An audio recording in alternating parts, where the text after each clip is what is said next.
오늘 설교는 성령의 열매입니다. 한번 따라 하시겠습니다. 성령의 열매. 성령의 열매. 네. 성령의 열매는 좋아요, 안 좋아요? 좋아요, 안 좋아요? 네, 좋아요. 신앙은 생활입니다. 또 신앙은 사는 겁니다. 이 땅에서 살고 있지만 천국의 뿌리를 받고 세상 사람을 위해서 살며 또 하늘을 바라보며 가는 것이 건강한 신앙생활인 줄 믿습니다. 또 열심히 살아서 열매를 맺는 겁니다. 요한복음 15장 16절 상반절에 이렇게 말합니다. 너희가 나를 택한 것이 아니요 내가 너희를 택하여 세웠나니 이는 너희로 가서 과실을 맺게 하고 그랬습니다. 또 하나님의 뜻대로 살아서 항상 열매를 맺는 것이라 그랬습니다. 요한복음 15장 16절 하반절에 보니까 이렇게 말합니다. 또 너희 과실이 항상 있게 하여 내 이름으로 아버지께 무엇을 구하든지 다 받게 하려 함이니라 이렇게 말씀했습니다. 이 모든 것이 그러네 육체의 힘으로 안 된다는 겁니다. 내 힘으로 안 되는 것입니다. 우리를 사탄이 회방합니다. 또 마귀가 우리를 유혹합니다. 그러므로 우리로는 우리의 힘으로는 육체의 힘으로는 육체의 소욕에 끌려 썩어질 것만 따를 수밖에 없는 것입니다. 또 열매를 맺는다고 하더라도 가라지밖에 맺질 못하고 결국은 불에 던져져 버리고 말 것입니다. 결국은 지옥불에 던져져 버리고 말 것인 것입니다. 그러나 우리가 예수를 믿고 성령 세례받고 성령으로 살면 성령으로 행하면 좋은 일이 일어나는 것입니다. 그래서 갈라디아서 5장 16절에 이렇게 말씀합니다. 내가 이르노니 너희는 성령을 쫓아 행하라. 그리하면 여기도 그리함이 나옵니다. 그리하면 육체의 욕심을 이루지 아니하리라 그랬습니다. 성령은 하나님이십니다. 또 성령은 하나님의 영이시고 성령은 예수님의 영이신 것입니다. 우리가 성령이 임하실 때 우리가 예수를 주로 신해서 구원받고 하나님의 아들이 됩니다. 또 뿐 아니라 우리가 성령 세례받고 성령과 동행할 때 성령이 하시는 일을 우리가 할 수가 있게 되는 것입니다. 뿐 아니라 성령의 열매를 맺게 되는 겁니다. 그래서 갈라디아서 5장 22절로 23절에 이렇게 말씀합니다. 오직 성령의 열매는 성령 세례 받고 성령의 힘으로 맺을 수 있는 열매는 사랑과 희락과 화평과 오래 참음과 자비와 양선과 충성과 온유와 절제니 이 같은 것을 금지할 법이 없느니라 그랬습니다. 열매 맺는 삶을 살고자 할 때, 열매 맺는 삶을 살고자 할 때 성령의 은사도 주어지시는 것입니다. 성령의 은사가 여러분들에게 다 임하게 되시기를 주님으로 축원합니다. 어떤 사람에게 성령의 은사가 임하느냐? 나는 성령의 열매를 맺고 살겠습니다. 성령의 열매를 맺고 살겠습니다. 그럴 때 성령의 은사가 주어진다 그 말인 것입니다. 우리 모두가 다 성령 세례 받고 성령 충만한 삶을 삽시다. 우리 예수님도요 성령과 동행하셨다고 그랬습니다. 이렇게 기록되어 있습니다. 사도행전 10장 38절입니다. 하나님이 나사렛 예수에게 성령과 능력을 기름 붓듯 하셨음에 저가 두루 다니시며 착한 일을 행하시고 마귀에게 눌린 자를 고치셨으니 이는 하나님이 함께 하셨음이니라 그랬습니다. 우리 예수님이 두루 다니시면서 착한 일 하실 수 있었던 일, 우리 예수님이 두루 다니시면서 마귀에게 눌린 자를 고쳐주셨던 일, 이것도 예수님 혼자 하신 것이 아니라 하나님이 함께 하시고 하나님 영 성령이 함께 하셔서 그 일을 하셨다는 것입니다. 이 시간 성령의 열매에 대해서 알아봄으로 말미암아 우리 모두가 다 하나님께 칭찬받고 사람들에게 인정받는 신앙생활을 합시다. 첫째로 사랑, 희락, 화평의 열매입니다. 한번 따라 하시겠습니다. 사랑, 희락, 화평. 좋아요, 안 좋아요? 좋아요, 안 좋아요? 네, 사랑, 희락, 화평은 내 마음속에 맺어져야 할 열매입니다. 예수 믿고 구원받은 사람이라면 자기 마음속에 사랑이 있어야 되고 희락이 있어야 되고 화평이 있어야 된다, 그 말인 것입니다. 마음에서 먼저 열매가 맺어져야 다른 열매도 맺게 되는 것입니다. 그러므로 이 사랑, 희락, 화평, 이것이 내 마음속에 열매를 맺는 것이 얼마나 귀한 일인지 모릅니다. 자, 그럼 사랑의 열매가 뭘까요? 사랑은 가장 큰 은사이면서 첫 번째 맺는 열매. 그러므로 성령 세례 받으면 첫 번째 맺는 열매가 뭐냐고요? 사랑인 것입니다. 그러므로 사랑은 가장 큰 은사 중에 사랑의 은사가 제일 큰 은사고, 열매 중에 첫 번째 열매가 뭐냐? 사랑의 열매인 것입니다. 사랑은 율법의 완성이라고 그랬습니다. 또 사랑은 믿음, 소망, 사랑 중에 제일은 사랑이라 그랬습니다. 더 중요한 사실은 하나님은 사랑이시라는 것입니다. 한번 따라 하시겠습니다. 하나님은 사랑. 그러니까 하나님 그러면 사랑을 생각해야 되고, 사랑 그러면 하나님을 생각해야 합니다. 볼까요? 요한일서 4장 8절입니다. 사랑하지 아니하는 자는 하나님 알지 못하는 이는 하나님은 사랑이십니다. 여러분, 하나님을 정말로 알기를 원하시면 아멘 하겠습니다. 우리가 사랑을 해야 하나님을 안다는 것입니다. 왜 그렇습니까? 하나님은 사랑이니까. 여러분, 여자가 언제 어머니를 알까? 시집 가야 알지. 시집만 가서 하냐? 아기를 낳아야 알지. 근데 아기 하나만 낳았다고 하냐? 자기 어머니가, 친정 어머니가, 자기를 낳아주고 길러준 어머니가 자녀를 열을 낳았으면 자기도 열을 낳아봐야, 열을 길러봐야 그 어머니 다 알지. 마찬가지입니다. 우리가 정말로 하나님은 사랑이시기 때문에 사랑을 해봐야 하나님을 알지, 사랑하는 사람만이 하나님을 안다는 것입니다. 그러므로 아무리 우리가 은혜 받았다 하더라도 사랑 안 하는 사람은요, 하나님 알지 못한다는 것입니다. 왜? 하나님은 사랑이기 때문에 그렇다는 것입니다. 사랑함이 하나님 아버지를 닮아가는 것입니다. 우리가 사랑하면 하나님 아버지를 닮아가는 것입니다. 모든 은사를 바로 사용하는 것이 지혜인 것입니다. 나머지 열매를 풍성하게 맺는 비결이 무엇이냐? 사랑인 것입니다. 오늘날 많은 사람들이 사랑을 말합니다. 라디오를 틀거나 텔레비전을 보나 신문을 보나 소설을 보나 시를 읽거나 그저 사랑 홍수 속에 삽니다. 사랑이란 말, 사랑의 홍수 속에 살아요. 근데 너무나 많은 사람들이요, 사랑의 홍수 속에 살면서도요, 사랑에 배고파해. 사랑 고파, 그래. 사랑 고파. 너무나 많은 사람들이 사랑의 홍수 속에 살고 있지만 진정한 사랑을 못 먹고 있다는 것입니다. 진정한 사랑을 못 찾고 있다는 것입니다. 참 사랑을 만나지 못했다는 것입니다. 왜 그럴까? 왜 사랑의 홍수 속에 살면서도 왜 참 사랑을 못 만났을까? 왜 참 사랑을 못할까? 왜 그럴까? 사랑을 말하는 사람은 많고 사랑을 원하는 사람은 많은데 뭐가 없느냐? 수고하려고 하지 않으니까 사랑이 다 쭉쟁입니다. 사랑은 곧 뭐냐? 수고함으로 사랑이 된다. 그렇습니다. 참 사랑은 뭐냐? 수고로 사랑이 이루어진다. 그래서 사랑은 수고라고 그랬습니다. 데살로니가전서 1장 3절 상반절입니다.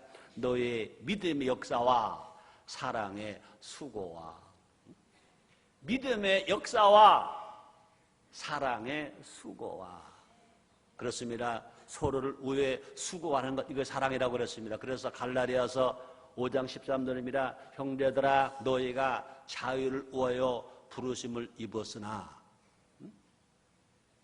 그러나 그 자유로 육체의 기회를 삼지 말고 오직 사랑으로 서로 종노릇하라. 사랑으로 서로 종노릇하라.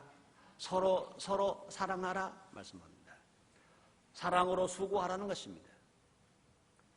서로 물고 뜯고 싸우면 멸망한다고 말했습니다. 볼까요? 갈라디아서 5장 13절 말씀이십니다. 만일 서로 묻고 뜯으면 피차 멸망할까 조심하라. 그러니까 갈라디아서 5장 15절 말씀이십니다. 만일 서로 물고 먹으면 피차 멸망할까 조심하라. 서로 사랑하면, 또 반대로 서로 사랑하면 하나님을 알고 하나님과 동거한다고 그랬습니다. 볼까요? 요한일서 4장 7절입니다. 사랑하는 자들아, 우리가 서로 사랑하자. 사랑은 하나님께 속한 것이니 사랑하는 자마다 하나님께로 나서 하나님을 알고 그랬습니다. 그 다음에 희락의 열매 있습니다. 희락의 열매는 우리 마음속 열매를 맺는다고 그랬습니다. 자, 그런데 여러분 물어볼게요. 희락의 반대가 뭘까요? 희락의 반대가 뭘까요? 희락의 반대는 여러분이 아마 쉽게 말하면 그럴 겁니다. 희락 기쁨이니까 슬픔이지요 뭐 그럴 거예요. 대답은 틀렸습니다. 그럼 뭘까요? 성령의 열매인 희락의 열매의 반대는 뭘까요? 세상 쾌락이다. 성령의 열매 중에 희락의 반대가 슬픔이 아니라 세상의 쾌락이 성령으로 열매 맺는 희락의 반대다 그 말인 것입니다. 세상은요 먹고 즐기고 노는 것으로 기쁨이라고 생각합니다. 이것은 참된 기쁨이 아닌 것입니다. 이것을 재미라고 말할 수 있을 것입니다. 이것을 쾌락이라고 말할 수 있을 것입니다. 세상 재미를 쫓는 것은요 마치 뭐와 같으냐, 목마른 사람이 바닷물을 먹는 것과 같다. 먹은 먹을수록 더 목이 마른다. 더 갈증이 난다. 결과적으로 목이 타서 죽고 말 것인 것입니다. 자, 희락은 뭐냐? 또 하나님 나라의 특징이라고 그랬습니다. 볼까요? 로마서 14장 17절입니다. 하나님의 나라는 먹는 것과 마시는 것이 아니 오직 성령 안에서 의와 평강과 희락이라. 의와 평강과 희락이라. 그럼 뭐 희락은 뭐냐? 희락은 뭐냐? 하나님 나라의 특징이 뭐냐? 희락이라는 것입니다. 하나님 나라에 속하는 자는 어떤 상황에서도 기뻐합니다. 스데반은 돌에 맞아 죽으면서도요 천세 얼굴을 가지고 기뻐했다고 그랬습니다. 사도 바울은요 매를 맞았습니다. 피투성이가 되었습니다. 감옥에 갇혔습니다. 그러므로 별로 기쁘고 즐겁게 하나님을 찬미하며 하나님께 감사하며 기도했다고 그랬습니다. 어떤 시험이 다가와더라도 어떤 시험거리가 다가오더라도 기뻐한다고 그랬습니다. 볼까요? 야고보서 1장 2절입니다. 내 형제들아, 너희가 여러 가지 시험을 만나거든 온전히 기쁘게 여기라. 어떠한 시험에 와도 우리가 성령으로 사는 사람은, 희락의 열매를 맺고 살아가는 사람은 어떤 상황, 어떤 시험거리가 와도 기쁘다는 것입니다. 그래서 주님 말씀하십니다. 항상 기뻐하라. 항상 기뻐하라. 여러분, 행복이 뭐냐? 항상 기뻐할 수 있는 사람이 행복인 것입니다. 천국이 어디냐? 항상 기쁘게 사는 곳이 천국인 것인 것입니다. 여기서 여기다는 말을 썼습니다. 여기다는 말은 뭡니까? 마음속 그렇게 받아들여라 그 말입니다. 마음속 그렇게 생각하라 그 말인 것입니다. 그러므로 마음속으로 기쁜 일이야 하고 생각하는 것입니다. 또 마음속으로 합력의 손을 이루실 거야 하고 믿는 것입니다. 불평하면 사탄이 와서 우리를 넘어지게 하고 쓰러지게 합니다. 죄짓게 합니다. 실패만 나게 합니다. 그래서 우리 속담에 나쁜 속담인데 있죠. 홧김에 뭐한대? 뭐한대? 홧김에 뭐한대? 서방지란데. 난 그게 무슨 말인지 잘 모르겠어요. 난 잘 몰라 무슨 말인지. 불평하면 남편을 불평하면 사탄이 와서 서방질하게 만든다는 거죠. 아내를 불평하면 마귀가 와서 그땐 무슨 짓이라고 그래야지? 계집질하게 한다고 그러죠. 그러나 반대로 기뻐하면 성령이 좋은 일을 일으켜 주신다는 것입니다. 아멘입니까? 아멘입니까? 여러분, 남편을 기뻐해 보세요. 행복한 가정이 됩니다. 아내를 기뻐해 보세요. 행복한 가정이 되는 것입니다. 우리가 기쁘게 살면 모두가 다 아름답게 보고 귀하게 보이고 행복하게 되는 것입니다. 그런 은혜가 여러분들의 다 있게 되시기를 주님으로 축원합니다. 그다음에 내 마음속 열매를 맺을 것 중에 세 번째가 뭡니까? 화평의 열매. 사랑하는 여러분들, 여러분 마음속에 날마다 화평이 넘치게 되기를 주님으로 축원합니다. 하나님은요 화평의 하나님이시라고 그랬습니다. 예수님은 화평을 이루기 위해서 십자가에 위해서 그렇게 매맞고 죽으셨습니다.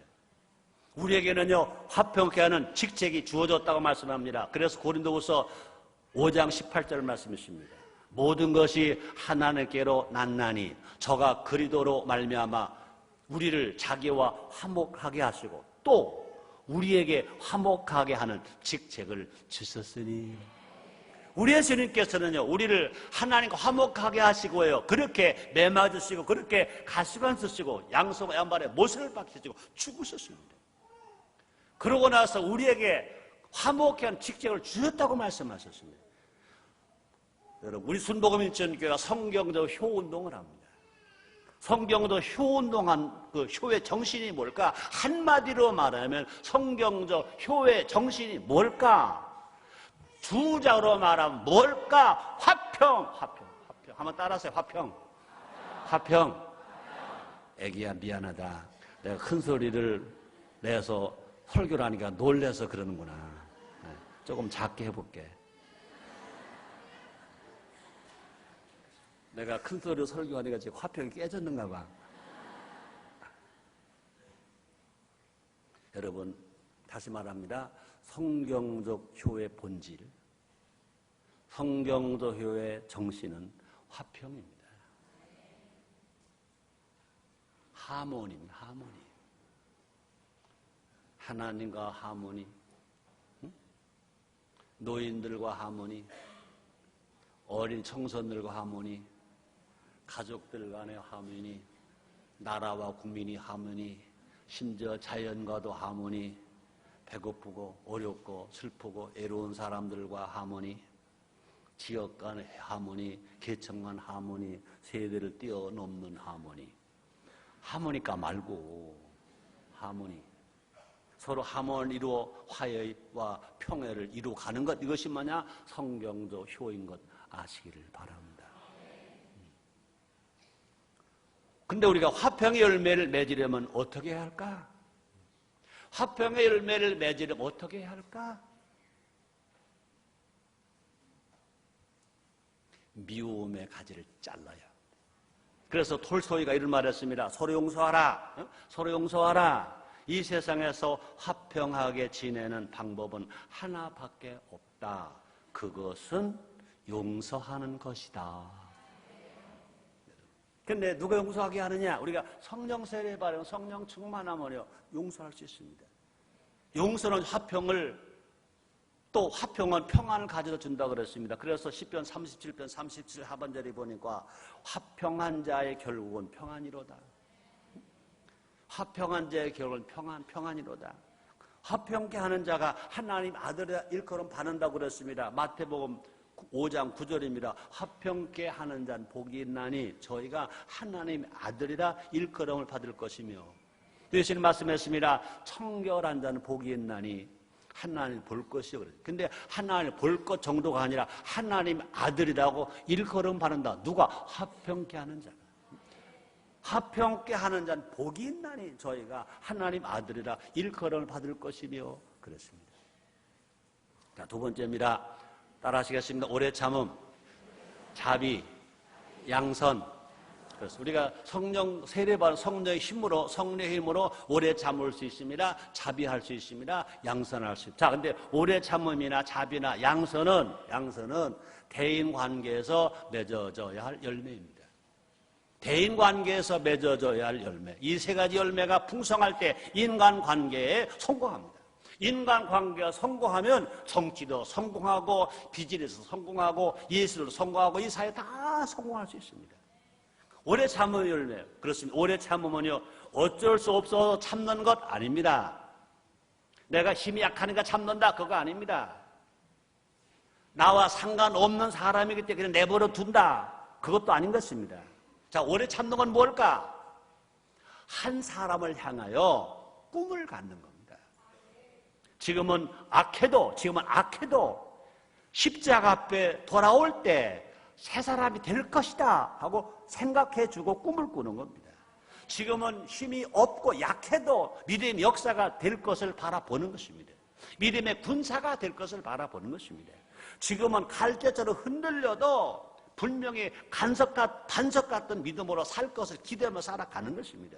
이것이 곧 인생들을 향하신 하나님의 마음이었습니다. 볼까요? 베드로전서 3장 9절입니다. 주의 약속은 어떤 이에 더디다고 생각하는 것 같이 더딘 것이 아니라 오직 너희를 대하여 오래 참으사 아무도 멸망치 않고 다 회개하게 이르기를 원하느니라. 그렇습니다. 여러분, 하나님은 우리를 사랑하시고 오래 참으십니다. 오래 참으시기 때문에 우리가 구원받기를 원하십니다. 상한 갈 때 꺾지 아니하시오. 꺼져가 심지 끄지 않 오래 참으십니다. 제가 33살에 예수 믿었다고 그랬지 않습니까? 그날 밤에 가서 하나님께 기도했어요. 하나님 아버지, 예수님 고도신노가 하셨다는데 어젯밤에 안 오신 거 감사합니다.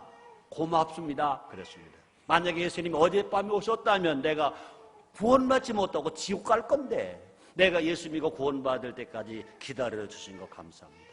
여러분, 최성교라는 사람이 예수 믿고 구원받을 때까지 오래 참아주신 것, 이것이 하나님의 은혜요 사랑인 줄 믿습니다.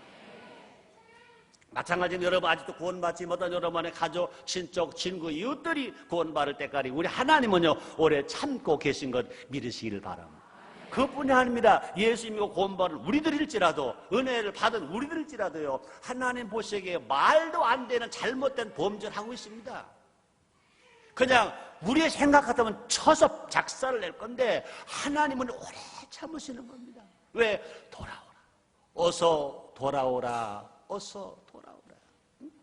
회개하고 돌아올 때 기다리는 겁니다. 또 기다리고 또 기다리고. 그렇습니다. 여러분, 우리 하나님 오래 참으셨으니까 나나 여러분이나 여기 섰지. 하나님 오래 참으셨으니까 최성규 목사가 설교를 하지. 여러분, 하나님 오래 안 참으셔서 뭐 나도 어떻게 됐을지 몰라. 나만 그런 거 마찬가지야. 여러분, 다 마찬가지야. 하나님 오래 안 참으셨으면요, 장로가 됐든 권자가 됐든 집사가 됐든 아무리 은혜 받고 힘 좋을 때 잘 살았다고 하지만요, 순간순간마다 우리가 잘못 생각하고 잘못 말하고 잘못 간 길이 얼마나 많아요. 그럼 오래 참으셨어요. 왜요? 절대로 우리 하나님 우리를 절망하지 아니하시고 꿈을 꾸고 계시면서 기다려 주시는 줄 믿습니다. 여러분, 자, 그런데 여러분, 그럼 나는 어떠냐 이거예요. 하나님 오래 참아주고 계시는데 나는 주변 사람들 향해서 어떻게 행동하고 있냐고. 혹시라도 욥의 아내처럼 환경과 조건에 따라 행동하지 않는가? 욥의 아내는요, 욥이 어려움을 당하니까 그 신랑을, 지 남편 욥을 저주하고 도망가 버렸어요. 못된 여자예요. 그럼 욥의 아내만 그러냐? 지금 욥의 아내 같은 여자가 이 땅에 없냐? 수도 없이 많이 있죠. 한 영혼을 변화시킬 하나님 믿고 오래 참아 줍시다. 그래서 데살로니가 전서 5장 14절에서 이렇게 말합니다. 또 형제들아, 너희를 권면하노니 규모 없는 자들을 권계하며 마음이 약한 자들을 안위하고 힘이 없는 자들을 붙들어주며 모르는 사람을 대하여 오래 참으라. 사랑하는 여러분들이요, 신앙 좋은 사람만 상대하는 게 아니야. 나에게 유익을 주는 사람만 참는 게 아니야. 그렇죠? 볼까요? 또 형제들아, 너희를 권면하노니, 사도 바울이 데살로니가 교인들에게 말합니다. 규모 없는 자들을 권계하며.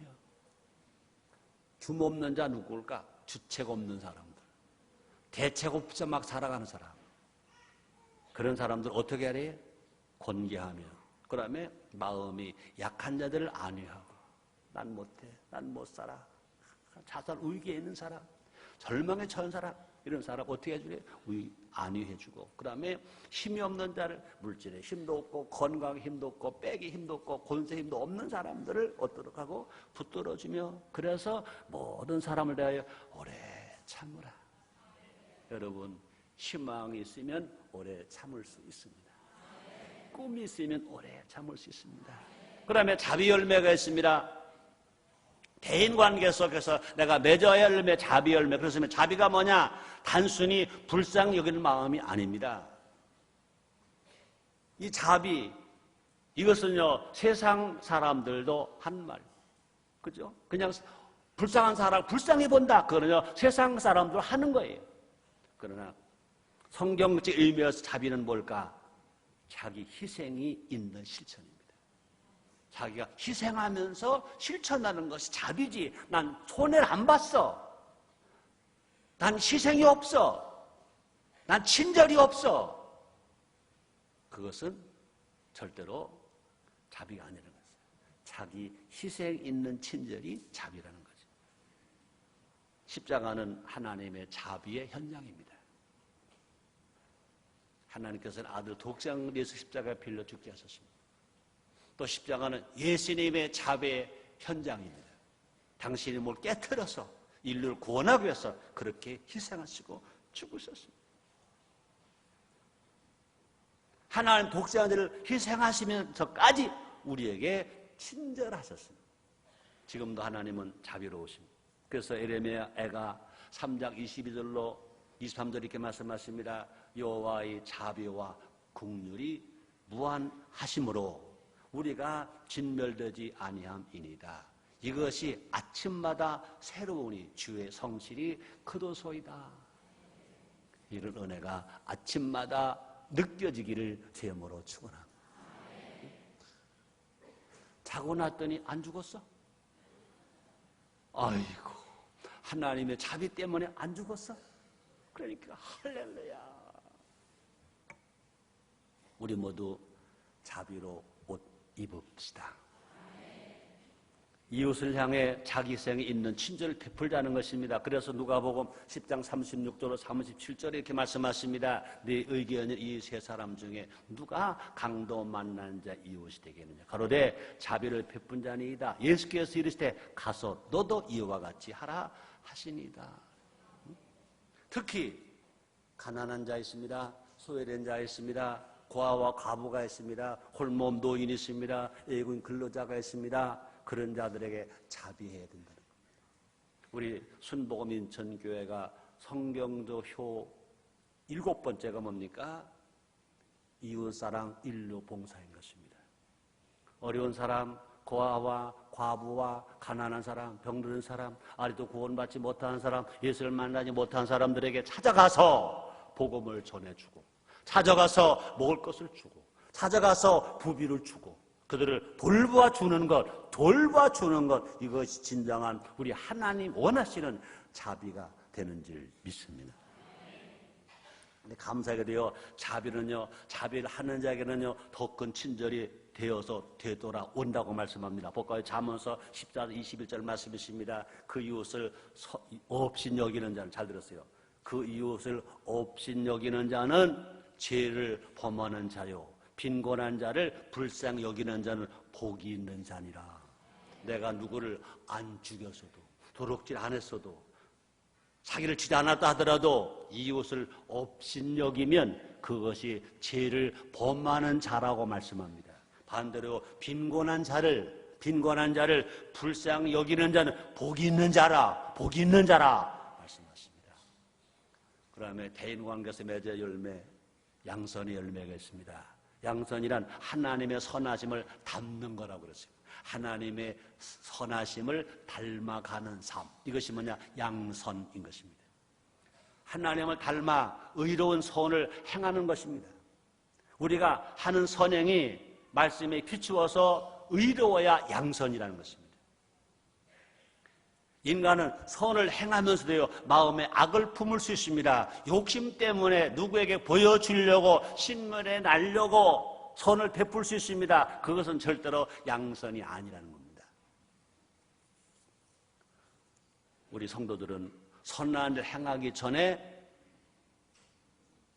우리가 생각해야 할 말이 있습니다. 뭔가 우리는 모두가 다 왜 내가 구원받았는가? 왜 내가 지음받았는가?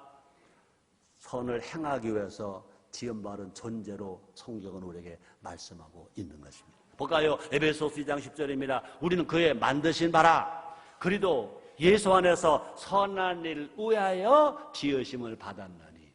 예수님 안에서 선한 일을 하라고 구원받았다는 겁니다. 선한 일을 하라고 은혜를 주었다는 것입니다. 알아주는 사람이 있든지 없든지 행하라고 말씀합니다. 볼까요? 잠언서 3장 27절입니다. 내 손이 선을 베풀 일이, 내 손이 선을 베풀 힘이 있거든. 내 손이 선을 베풀 힘이 있거든 마땅히 받을 자에게 베풀기를 아끼지 말아라. 또뿐 아니라 상대가 악하게 나올지라도 선으로 대하라 그랬습니다. 그래서 데살로니가전서 5장 15절 말씀이십니다. 삼가 누가 누구에게든지 악을 갚지 말게 하고 오직 피차 대하든지 모든 사람을 대하든지 항상 선을 쫓으라.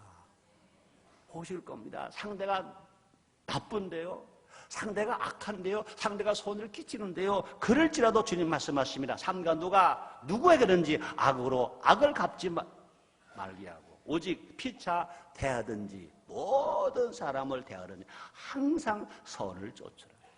내가 아픔을 줬든지 상처를 줬든지 그거 구분하지 말고 모든 사람에게 모두에게 선을 쫓으라. 시편 기자가 한 말이 있습니다. 시편 109편 4절입니다. 나는 너를 사랑하나 너는 나를 대적하니 나는 너를 위해 기도하느라. 그랬습니다. 예수님은 그렇게 맹마셨습니다. 가시관 쓰였습니다. 그 무리들에게 예수님 말씀하신 하나님이여 저들의 죄를 저들에게 돌리지 마옵소서. 저들이 알지 못함이다. 그랬습니다. 여러분, 신약에 나오는 멋있는 남자 하나 있습니다. 누굴까요? 바나바. 바나바는요, 양선을 실행한 대표적인 인물 중에 한 사람이 바나바입니다. 바나바는요, 사심 없이 자신의 물질을 나누었다고 그랬습니다. 볼까요? 사도행전 4장 37절에 보니까 그러니까 바나바가 밭이 있음에, 그 말입니까? 부동산이 있음에 팔아 값을 가지고, 부동산을 팔아 값을 가지고 어떻게 했다고 그랬습니까? 사도들의 발 앞에 두니라. 자기 돈 가지고 자기가 쓰지 않았다는 겁니다. 자기가 부동산을 팔아서 자기 마음대로 선행하지 않았다는 겁니다. 자기 마음대로 선교하지 않았다는 겁니다. 그가 밭이 팔아 값을 가지고 사도들의 발 앞에 두니라. 사도들이 뜻대로 쓰도록 맡겼다, 그 말인 것입니다.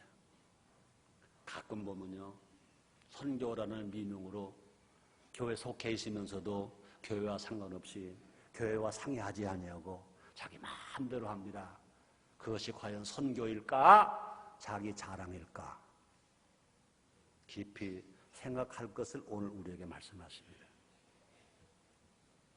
왜요? 대인관계에서 우리가 양선의 열매를 맺어야 하니까.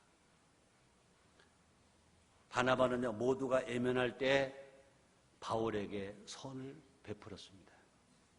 모르는 사람이 바울을 반대합니다. 바울을 물리칩니다. 바울에게 시기합니다. 근데 오직 바나바는 바울에게 선을 베풉니다. 심지어 교회 지도자의 위치를 바울에게 양보까지 합니다. 바나바가 교회에서 가지고 위치를 자기 다 양보하고 누구에게? 바울에게 다 넘겨줍니다. 그 결과 바울이 이제 위대한 사도로 세워지는 겁니다. 그 결과 상상할 수 없는 선교 역사가 이루어집니다. 바나바가 아무리 몇 번 죽었다 깨도 안 될 일을 바울이 그 일을 해내는 겁니다. 바나바 자신은요, 그러면 어떻게 했으냐, 마지막에 하나님 인정을 받았다고 그랬습니다. 그래서 사도행전 11장 24절 상반절에 보니까 바나바는 착한 사람이요 성령과 믿음이 충만한 자라.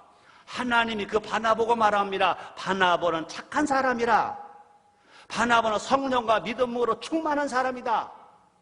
우리가 이렇게 인정받으면 더 됐지, 더 인정받을 게 무엇입니까? 사랑 성도 여러분들이요, 하나님으로부터 여러분들이 착한 사람이라고 인정을 받고 진실로 성령과 믿음이 충만한 자라고 인정받게 되시기를 제모로 축원합니다. 세 번째입니다. 한번 따라 하시겠습니다. 충성, 온유, 절제. 그렇습니다. 살아갈 이유와 방법을 아는 사람은 행복합니다. 환기 어떠할지라도 절대로 희망을 잃어버리지 않고 희망을 붙들고 갈 수 있습니다. 이 충성, 온유, 절제는요, 살아가는 삶의 지혜입니다. 어떻게 살아가는 것이 정말 지혜로운 삶일까 사는 방법을 압니다. 매사에 충성, 온유, 절제한다면요, 하나님 일마다 모두가 다 잘 되고 형통합니다. 많은 사람들은 하나님 아버지 성공하게 주시옵소서 그래요. 그것이 지혜로운 기도일까? 하나님 아버지 대통령 되게 주시옵소서. 그럴 거예요. 그런 것보다는 하나님 아버지 매사에 충성하게 해 주시옵소서. 매사에 온유하게 주시옵소서. 매사에 절제하게 주시옵소서. 그렇게 살아가는 사람이라면요, 하나님 그 사람을 높여 주시게 될 줄 믿습니다. 그렇습니다. 충성의 열매가 뭐냐고요? 충성이란 뭐냐? 주인의 마음을 시원하게 하는 열심. 열심이라고 다 열심이냐? 열심이나 충성이냐? 아니요.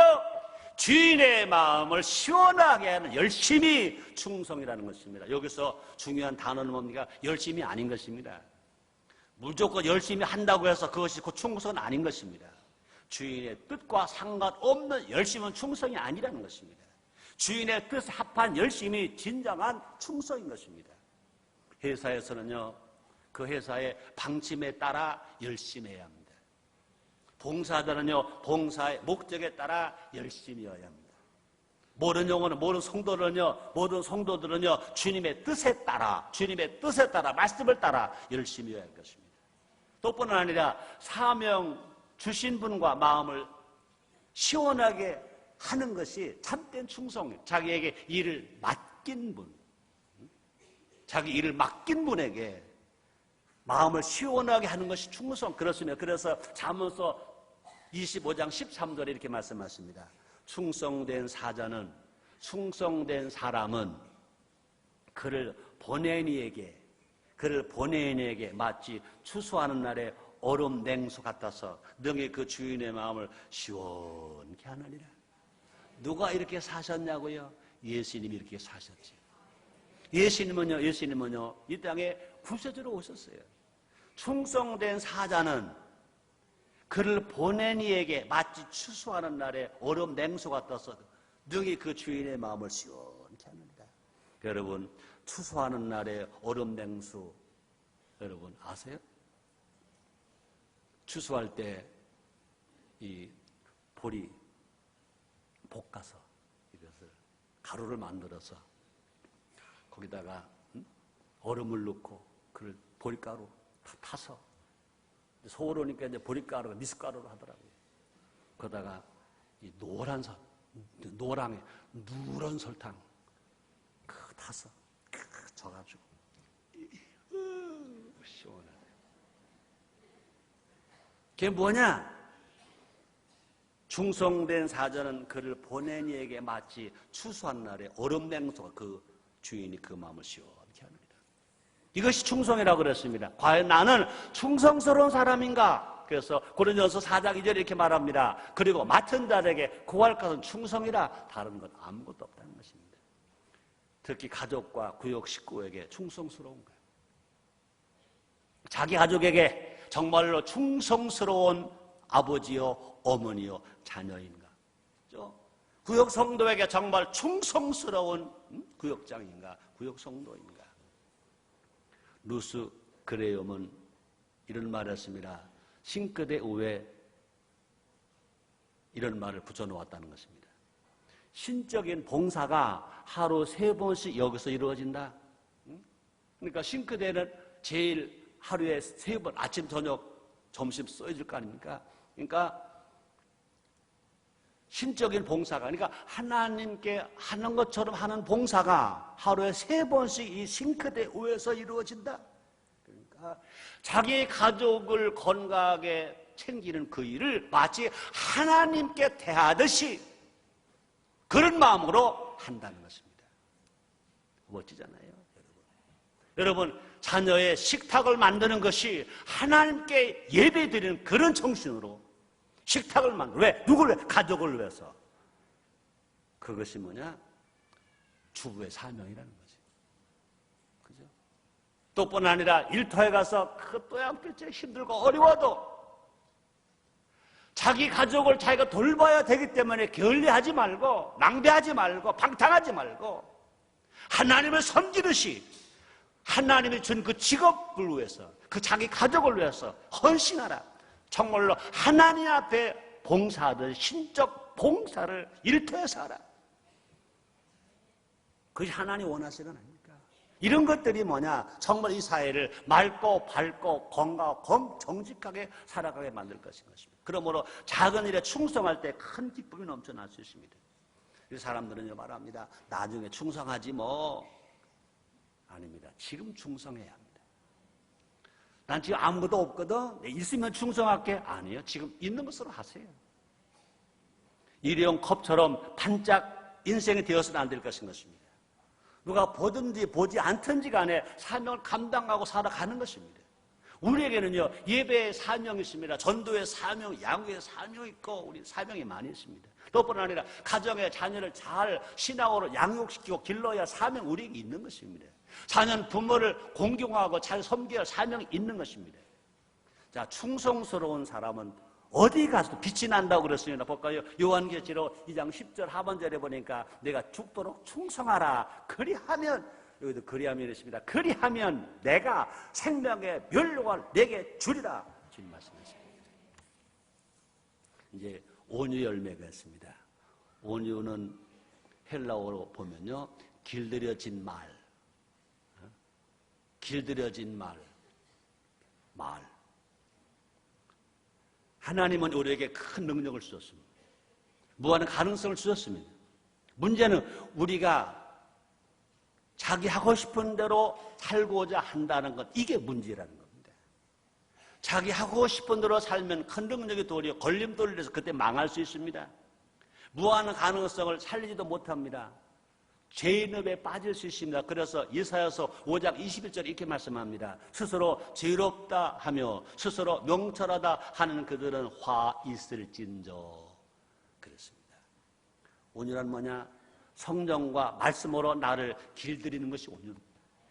성령과 말씀으로 나를 길들이는 이게 온유라는 거죠. 내 안에 있는 가능성을 다듬어내는 것, 내 안에 가능성을 다듬어내는 것, 이것이 온유입니다.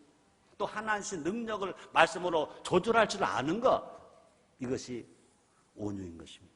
여러분 모세를 보세요. 그는요, 하나님께 온유한 자 인정을 받았습니다. 그래서 민수기 12장 3절입니다. 이 사람 모세는 온유함이 지면에 모든 사람보다 성하더라.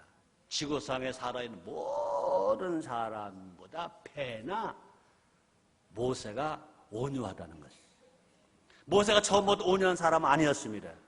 광야로 나가기 전에 모세는 거칠었습니다. 아주 거침없이 사람을 죽였습니다. 서슴없이 사람을 죽이기까지 했습니다. 하나님 광야에서 그의 힘을 길들이셨습니다. 그 결과 하나님이 가라 하면 가고 서라 하면 서고, 넌 가나안 땅에 못 들어간다 하니까 아멘하고 포기하고, 자기는 못 따라가도 이제 자기 제자 여호수아에게 마음껏 축복해 줬어. 이 말씀대로 가르쳐라, 말씀대로 살아라 하고 축복을 해서 보내는 그런 마음을 가진 사람 누굽니까? 모세인 것입니다. 예수님은 내게 어서 배우러 가셨습니다. 우리 하나님은 어제나 오늘은 동일하신 것입니다. 내 삶 속에서 더 다듬고 또 깎아야 할 부분이 뭘까? 내 속에서 버릴 게 뭘까? 자를 게 뭘까? 깎을 게 뭘까? 특히나 화나는 일이 생겼을 때 정말 난 어떻게 반응하고 있는가? 예수님 말씀하십니다. 난 마음이 온유하고 겸손한 나의 멍에를 누구 내게 배우라 말씀하십니다. 우리 모두가 예수님처럼 자기 자신을 낮춰야 될 것인 것입니다. 또뿐 아니라 온유한 자가 땅을 기업으로 얻는다고 지금 약속을 하셨습니다. 볼까요? 마태복음 5장 5절입니다. 온유한 자는 복이 있나니 저희가 땅을 기업으로 얻을 것이며. 그렇습니다. 마지막 절제 열매입니다. 절제는 뭐냐? 절제가 금욕생활이다? 아닙니다. 절제가 뭐냐? 말씀을 따라 내 삶을 훈련하는 게 절제입니다. 말씀 앞에 나를 쳐서 복종시키는 게 절제입니다. 그래서 절제가 가장 큰 힘이라고 그랬습니다. 잠언서 16장 22절입니다. 노하기를 더디하는 자는 용사보다 낫고 자기의 마음을 다스리는 자는 성을 빼앗는 자보다 나으니라 말씀했습니다. 우리는 절제가 마지막에 나오는 것에 주목해야 할 것인 것입니다. 큰 은사를 받았다 하더라도 절제가 없으면 도리어 그것이 화가 됩니다. 삼손이 그랬습니다. 과하면 부족함보다 못하다는 말이 있습니다. 절제의 힘은 뭐냐? 사명을 감당하는 것입니다. 내 사명을 분명히 해야 할 것입니다. 사명이 분명하면 모든 일에 절제할 수 있습니다. 그래서 바울은 말했습니다. 고린도전서 9장 23절 25절 상반절입니다. 내가 복음을 위하여 모든 것을 행함은 복음에 참여하고자 함이라. 운동장에서 다름질하는 자들이 다 달아날지라도 오직 상 얻는 자는 하나인 줄 너희가 알지 못하느냐. 너희도 또로 이와 같이 다름질하라. 이기기를 다투는 자마다, 승리하기를 원하는 자마다, 성공하기를 원하는 자마다 모든 일에 절제하나니. 절제 없이 성공은 없다. 모든 일에 절제하면 열매가 풍성하게 맺어질 줄 믿습니다. 사과나무를 심는 과수원에 과수원 주인은 봄에 뭐 합니까? 절제합니다. 그냥 두면 잔챙이 사과가 많이 열릴 겁니다. 그러면 상품이 안 됩니다. 큰 과일을 맺기 위해서 사정없이 사과 맺는 가지나무를 쫙쫙 자릅니다. 짠, 절제. 그래서 가지 몇 가지만 남겨서 거기에 맺은 사과가 정말로 상품성 있는 사과를 만들어냅니다. 인생의 상품 가치를 이루기 위해서, 성공의 상품 가치를 이루기 위해서 절제, 이것도 버려, 저것도 버려. 근데 감사하게도 우리가 성령 충만하면 절제할 수 있다는 것. 하나님께서 더 큰 은사를 우리로 채워 주실 것 믿으시기를 바랍니다. 결론입니다. 오늘의 설교가 뭐라고요? 성령의 열매. 우리를 사랑하셔서 우리를 성령 받게 하시고 우리를 사랑하셔서 성령의 열매를 맺게 만들어 주시는 것입니다.